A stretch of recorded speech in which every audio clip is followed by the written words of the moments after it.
What's up, guys? This is Kyle from Wax Museum, and I have one of my favorite types of mail days to share with you today, and that is a COMC mail day. It's no secret, you guys know that I love COMC, so let's go ahead and dig right in. And just for reference, this was supposed to arrive on March 4th.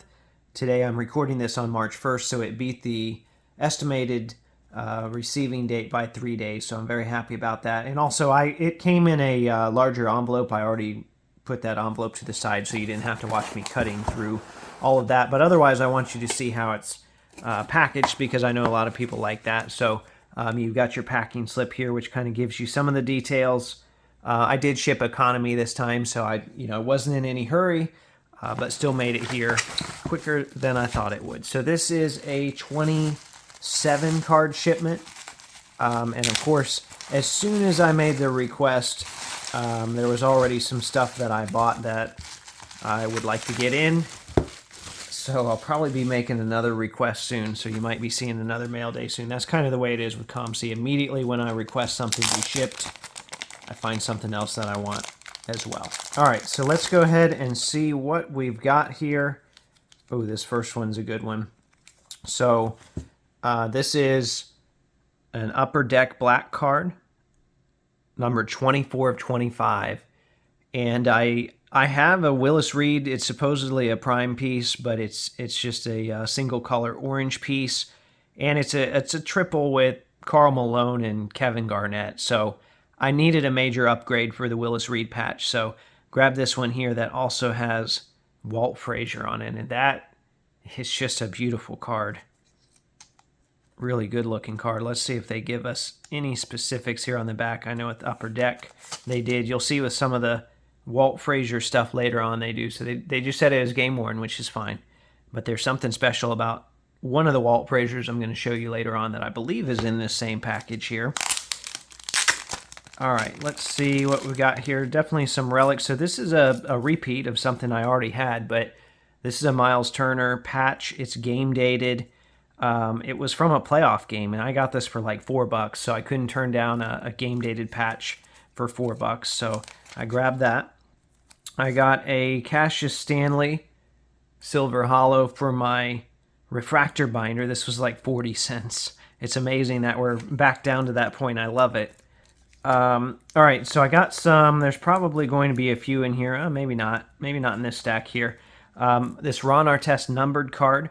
So one of my recent strategies using COMC has been to buy something, something relatively cheap, and then mark it up a few bucks, try and make a couple bucks off of it. When I make those couple bucks, then I'll go and buy like a $2 numbered Ron Artest card. And that's kind of my strategy and my approach right now for building my Ron Artest numbered binder. So Pacers only stuff though in that binder. So this is one that was purchased using that same method there. I've got an O'Shea Brissett Recon Gold here, numbered 10 out of 10. That was just a cheap, like $4 purchase. I've got this Tyrese Halliburton traded red, and it's numbered to 149. So I was actually at that game in Orlando. That's not me, but I used a picture of this guy, which I was like seated like right up here. So I was so close, but didn't quite make it. But anyway, I went to that game, so I thought that was pretty cool. I have a Pacers legend here in Andrew Bynum. Played 2 games for the Pacers, yet they made Pacers cards of him. And I was pretty excited about this signing because that was, believe it or not, that was their answer to Miami signing Greg Oden, which looking back, it's pretty comical. But, it's like an arms race going into the playoffs, and the Pacers felt like they had to match. They gave Andrew Bynum $1 million. He played 2 games. And it's unfortunate because he actually helped them win both of those games. One of them was a comeback against the Pistons that he was pretty instrumental in that game. But his body just didn't hold up. And to be quite honest, I don't think he wanted to play basketball much either. But he did give it a try with the Pacers and just couldn't do it. Another Pacers card here. And this is one I originally bought to flip. This is a gold prism insert called All Day. I got it for like $15. I marked it up for a little while. It didn't move, which I didn't hate it, that it didn't move. I decided, you know what, I'll just add that to my PC. That's numbered 1 out of 10. So sometimes I'll do that with Pacers cards. I'll buy them. I'll try and flip them. Then when they don't get flipped, I'm not heartbroken. Okay, this is the Walt Frazier that I was thinking of earlier. I'm not big on this artifact set. I don't think it's all that attractive. The patch or the relic size is small. It's not a prime relic. It's just a regular relic. But on the back of this, it mentions that this was used in an NBA All-Star game. Now, I don't know which one. I've tried to use some of the other pieces to figure it out. I don't know if Upper Deck was accurate with all of their labeling, so I can't really figure it out for certain because there's really not prime pieces that have been labeled that way, but I will keep an eye out for that. Okay, here's another numbered Artest that was purchased using that same method of, actually there's a couple in there, purchased using that same, or these are stuck together, that same method of flipping cards for cheap and buying numbered Ron Artest. You know, these were a couple bucks a piece, maybe, not even that. They're both numbered to 99. All right. And then we got a Sue Bird relic here, which this looked like when I bought it, it looked like a multicolor patch. I knew it was a multicolor piece, but it does actually look like stitching there, so I believe this is a patch. Not a lot of Sue Bird patches out there. Not a lot of WNBA relics at all. So grabbed that one. Intended to flip it. Had it up. Had it marked up. Didn't sell. And I kept it. Like I said, that's kind of been my strategy. I'll find things that I like. If they sell, great. If not, I keep them. Okay. All right, let's see what else we've got here. Oh, I've got a story about this. This is funny because I don't even like Julius Randle. I don't like watching him play. But I thought this was so cool because Julius Randle only played one game his rookie season. He actually got hurt in his first game. And it shows us just how far Panini has come because they went out and got that game-worn jersey to put in cards. He only wore one jersey that season. They got it. They put it in cards. And Flawless is not usually a game-dated set. This is the first time I've seen this. But if you'll look closely here, it says the enclosed game-worn material worn on October 28th, 2014 versus Houston is guaranteed by Panini America. So I thought that was really cool. I probably paid a little high for that, but I like the game-dated stuff, and I like the fact that they went out and got that. I thought that was worth collecting. Made it relevant to me. Okay. I speak about relevant things as you see a Troy Murphy patch there as well. There is a story with that one. Of course there's a story. Pretty much everything I buy, there's a story that goes with it. Sometimes, though, it is just, hey, I thought it looked cool. That's reason enough, right? All right, so we've got some O'Shea Brissett cards here. This is a game that I've been to, a game I've talked about before. So that'll go in the silver binder. I'm doing the 75th set for the Pacers, the blue ones at least. This is another game I went to. I was hoping to have this in time to get it signed. My recent outing in Orlando, I did not get it in time. This is one that might actually look good with the signature on it, whereas the other ones I've chosen cards that not so much. This one will look good. Photogenic, very nice set. I've got a Paul George White Sparkle. That's another one I bought to flip, and then I ended up deciding, you know what, I kind of like Paul George again, kind of. Paul George cards, I should say. And I decided to keep it. So I kept that one. Here's a cheap Ron Artest. I believe this is out of 150. Yeah, 123 out of 150. It's cool that they've got that signature there too. This set was called Skybox Autographics, and they were not signed. A little confusing for people. This Paul George here is a titanium number 22 out of 22. Features a game that I went to, a picture from that game. It was also Victor Oladipo's NBA regular season debut because they were playing the Magic. So for a while, that was a really cool game to me. Now I've kind of soured on both of them, as I've mentioned. I've got this Ben Hansbrough Black Knight here. Not a lot of rare Ben Hansbrough cards out there. This one's numbered to 10, as you can see there.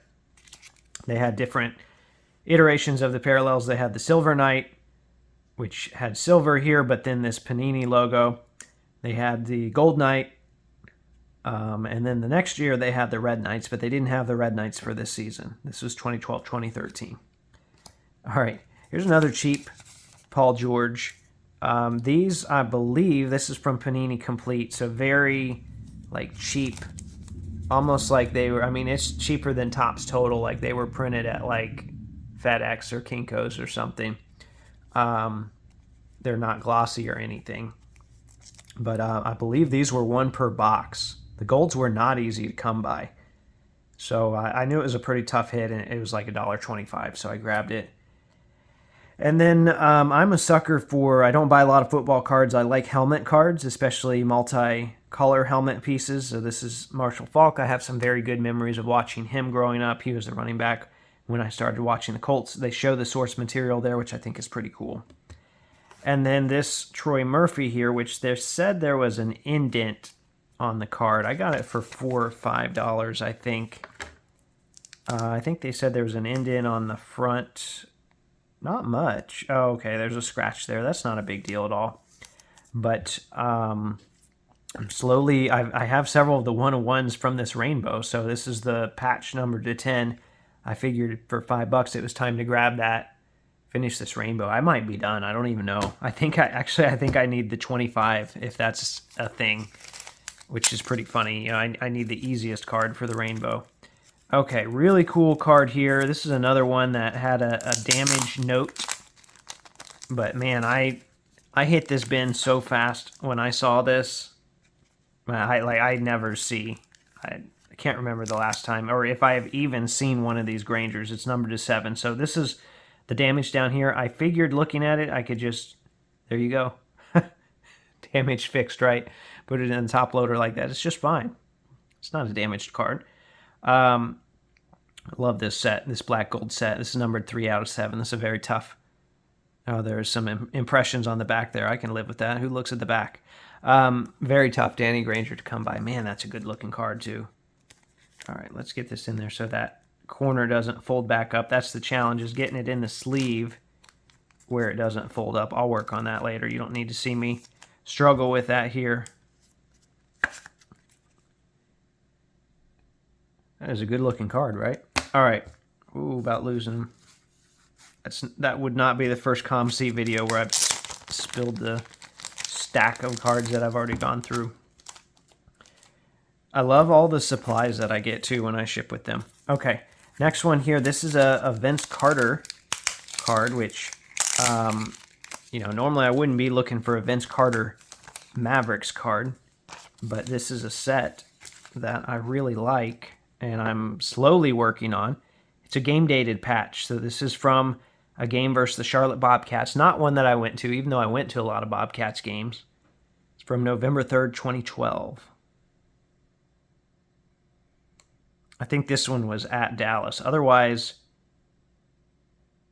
I did go to, I remember actually, I remember pretty vividly seeing the Mavericks in Charlotte because a friend and I snuck down to the lower level in the second half, and I ended up sitting by one of the largest people I've ever sat by. And I don't say that to tear him down, but like he spilled over his seat, and it was almost, my friend and I were laughing, it was almost a karma thing. Like, you know, that's what we get for sneaking down into other seats. And that guy was generous. Like he knew we shouldn't have been there, and he just let us have a good time. So if you're out there, thank you, whoever you are. All right, Reggie Lewis.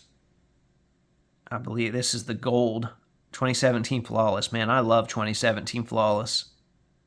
The gold Reggie Lewis. Probably paid kind of strong for that, but it was stuff that, I flipped other cards to get to it. So, man, that's a good looking card.